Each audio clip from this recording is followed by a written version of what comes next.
আওয়ামী লীগকে তাদের কৃতকর্মের জন্য খুব ভালোভাবে ক্ষমা চাইতে হবে এবং তাদের একটা ক্লিন নেতৃত্ব আসতে হবে বলে মন্তব্য করেছেন প্রধান উপদেষ্টার প্রেস সচিব শফিকুল আলম।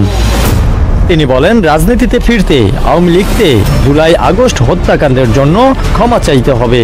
বুধবার ফরেন সার্ভিস একাডেমিতে প্রধান উপদেষ্টার প্রেস ইয়ং এর সংবাদ সম্মেলনে সাংবাদিকদের প্রশ্নের জবাবে তিনি কথা বলেন।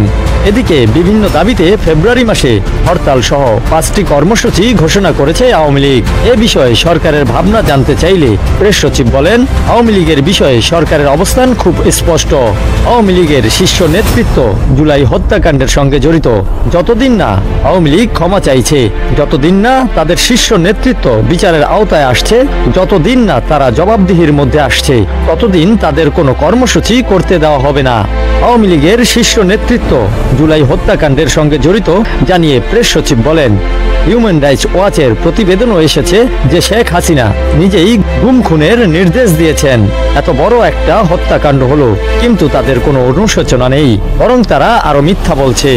আওয়ামী লীগের রাজনীতিতে ফেরার বিষয়ে তিনি আরো বলেন, আওয়ামী লীগের যারা ক্লিন আছে বা যারা হত্যাকাণ্ডে জড়িত না, তাদেরও তো দেখা যাচ্ছে না যে তারা অনুতপ্ত, তারাও ক্ষমা চায়ননি। আওয়ামী লীগের কেউ এসেও তো বলছে না যে তারা হাসিনার নেতৃত্ব মানেন না বা তারা ক্লিন লিডারশিপ চান। তাদের রাজনীতিতে ফিরতে হলে জুলাই আগস্ট হত্যাকাণ্ডের জন্য ভালোভাবে ক্ষমা চাইতে হবে বলে তিনি বক্তব্য রাখেন।